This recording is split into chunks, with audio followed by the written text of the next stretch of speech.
네, 국내 증시는 이제 다음 주에 아주 긴 연휴에 들어갑니다.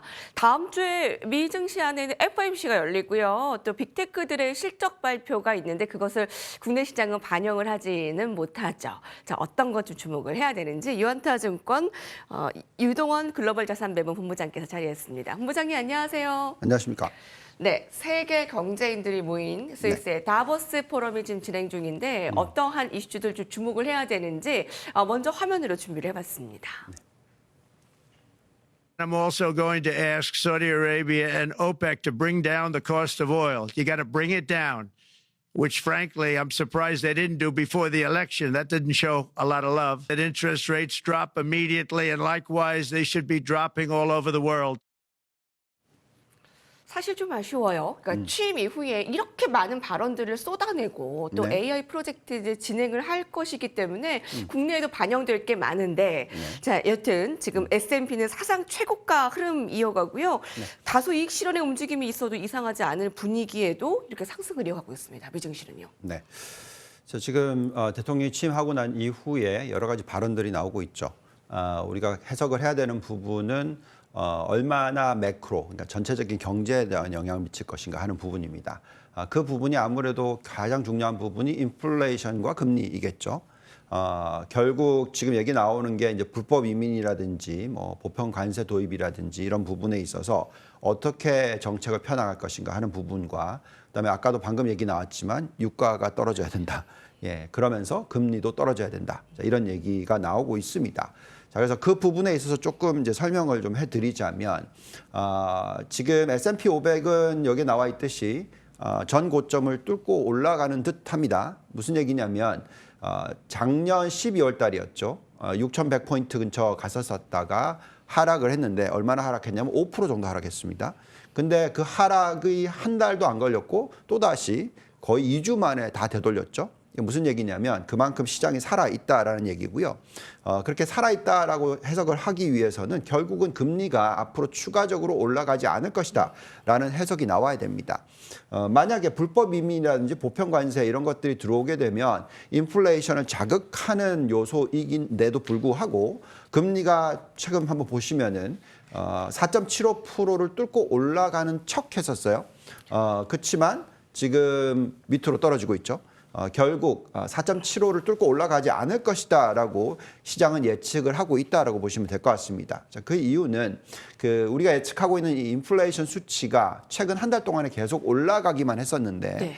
향후에는 어느 정도 안정을 찾을 것 같다라고 생각이 듭니다. 그 이유는 관세 부분에 있어서 뭐 바로 올리는 게 아니고요. 네. 점차적으로 올릴 것 같다라는 의견이 지금 많이 올라오고 있습니다. 그래서 지금 트럼프가 취임하고 난 이후에 이 과거의 여러 가지 부분을 좀 사라지게 만들고 새로운 법안을 갖다가 행정명령을 갖다가 발의하는 그런 모습이 나오면서 앞으로 추가적으로 금리가 좀 더 떨어질 수 있을까 하는 부분에 있어서는 좀 천천히 지켜봐야 되겠지만 기본적으로 유가가 떨어질 수 있는 부분은 충분히 만들어지고 있고 또 앞으로 비트코인이라든지 이런 부분에 있어서도 우리가 관심을 가져볼 필요가 있는 부분이 되겠습니다. 자, 그러면 좀 차트를 보면서 살짝 말씀을 드려보면은요. 최근 채권 투자를 하셨으면 수익률이 안 나오고 있다는 숫자가 어디에 나오냐면요. 3년 미국의 국채의 수익률을 보시면 저기 오른쪽 끝에 보시면 빨간색으로 3년 연속으로 손실을 보고 있죠.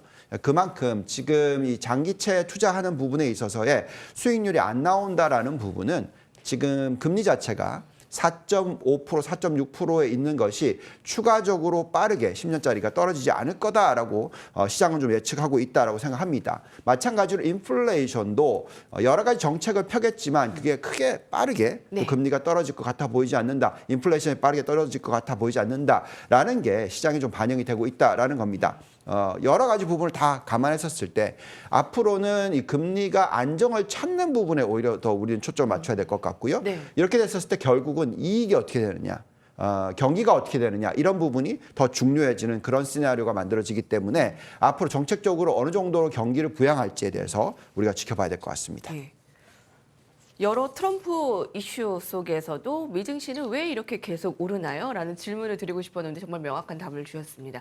이제 경기 부양에 대한 것 어떻게 이루어질지가 너무 궁금해집니다. 네. 예, 그 부양 안에서는 사실 미국의 AI를 빼놓을 수가 없는데 그렇죠. 미국은 AI를 가장 중심에 두는 것 같습니다. 네. 유동호 본부장님께서는 며칠 전에 오라클이 새로운 AI의 좀 선두 샛별이 될 것 같다라고 말씀해 주셨는데 진짜 7일 동안 이렇게 오르고 있어요.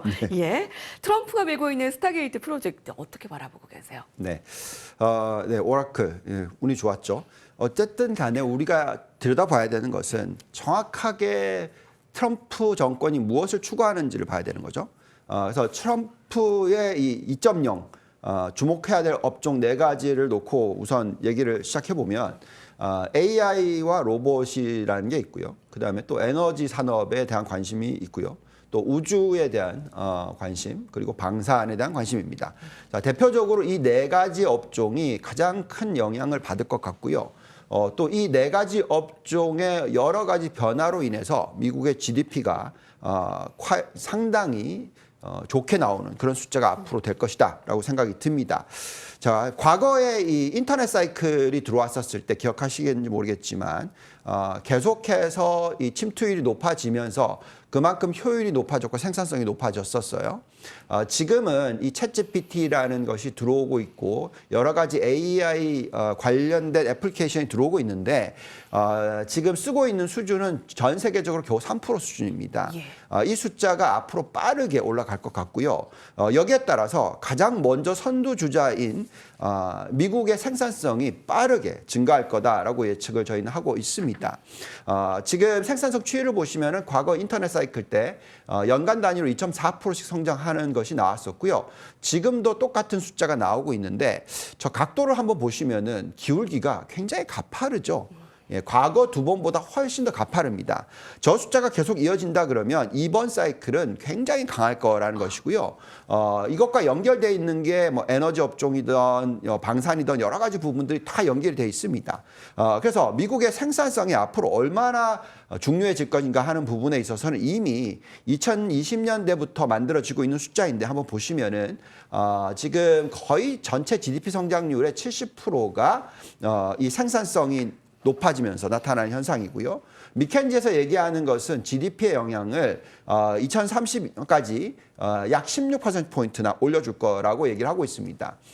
중요한 부분은 뭐냐면요. 이렇게 이 혁신 사이클이 들어오면서 얼마나 빠르게 이 프로덕티비티, 생산성이 높아지느냐 하는 부분인데요. 다음 차트를 좀 올려주시면은 과거의 뭐 스팀 엔진이라든지 전기, 뭐 그 이외 인터넷 대비해서 그만큼 빠르게 생산성을 빠르게 올려줄 거다. 7년 이렇게 돼 있죠. 그만큼 굉장히 빠르게 생산성에 영향을 미친다라는 얘기고요. 이렇게 되는 부분이 있기 때문에 그만큼 대형 기술주들이 엄청난 투자를 늘리고 있다는 겁니다. 네. 그래서 지금 보시면 AI 하이퍼스케일러라는 기업들, 그러니까 알파벳, 아마존, 메타, 마이크로소프트, 오라클 이런 회사들의 설비 투자 규모 한번 보실까요? 정말 많이 올라가죠. 그러니까 이게 왜 저렇게 투자를 많이 할까요? 그만큼 빠르게 수익을 얻을 수 있을 것이다라고 생각하는 것이죠. 네네. 그래서 생산성이 빠르게 올라가고 이익이 늘어날 수 있는 부분이 있기 때문에 투자가 빠르게 일어나고 이 사이클은 과거 인터넷 사이클보다도 훨씬 짧은 아마도 3분의 1 정도로 짧은 그런 사이클이 만들어질 거고 그만큼 혁신 사이클은 큰 영향을 미치게 될 거다라고 생각이 듭니다. 그래서 말씀드렸던 산업 중에서 가장 중요한 건 AI 로봇 이쪽인 거고요. 다른 산업들도 이것이 계속 생산성이 높아짐으로 인해서 영향을 받는 그런 산업들이다. 그게 우주항공일 수도 있고 에너지도 있을 수 있고 방산일 수도 있습니다. 그래서 계속해서 이런 부분들이 얼마나 미국의 GDP를 끌어올릴지 생산성을 높이게 될지를 지켜보셔야 될 것 같습니다. 예, 트럼프 정권이 어디를 향하고 있느냐. 이 4가지 업종을 여러분 꼭 보셔야 되는데 그중에 단연 봐야 되는 건 AI, 더 강하게 혁신적일 것으로 예상을 하고 있고요. 이거에 따라 미국의 GDP도 얼마나 끌어올릴 것인지 정말 관건이 되겠네요. 지금 트럼프 대통령이 이제 그런 금리 인하에 대한 강조를 계속하고 있는데 전 세계의 모든 흐름이 그렇게 갈 수는 없죠. 이에 그쵸. 타산적으로 일본은 오늘 금리 인상할 것으로 보이고 있는데 네. 그러면 또 이것에 대해 엔케리 청산 재점화 가능성 또 국내 증시도 불안한데 어떻습니까? 네. 자, 우리가 변하고 있는 부분이 뭐냐면요. 작년의 하반기는 모든 중앙은행들이 다 금리를 내리는 시나리오였어요. 일본은행만 올리는 그런 시나리오가 지금 나오고 있습니다. 그렇지만 앞으로 금리를 올리는 국가들은 그렇게 많지 않을 것이고요. 계속해서 기조는 금리를 천천히라도 내려주는 그런 기조가 될 것 같습니다. 그래도 어쨌든 일본의 중앙은행의 지금 숫자를 보시면은 0.25%에서 앞으로 0.5%까지 올릴 거다라고 예측이 되고 있죠. 네, 제 생각에는 저게 굉장히 좀 천천히 일어날 거다고 생각이 들고요. 아마도 중앙은행이 많이 올려봐야 최대 1%까지밖에 못 올리는데요. 그것은 미국의 이 금리를 보시면은 지금 현재가 4.25에서 4.5%지 않습니까? 추가적으로 떨어뜨렸었을 때 아마도 3.75%까지밖에 못 떨어뜨릴 겁니다. 그래서 옌케리 청산이 일어나려면 금리가 차이가 굉장히 많이 줄어야 되는데 여전히 일본과 미국의 중앙은행의 금리 차이는 높다라는 것이죠. 그래서 옌케리 청산이 일어날 것 같아 보진 않고요. 여기 지금 나와 있는 이 도표는 뭐냐면 2025년에 2026년에 경기 침체에 도달할 만한 국가가 얼마나 되느냐?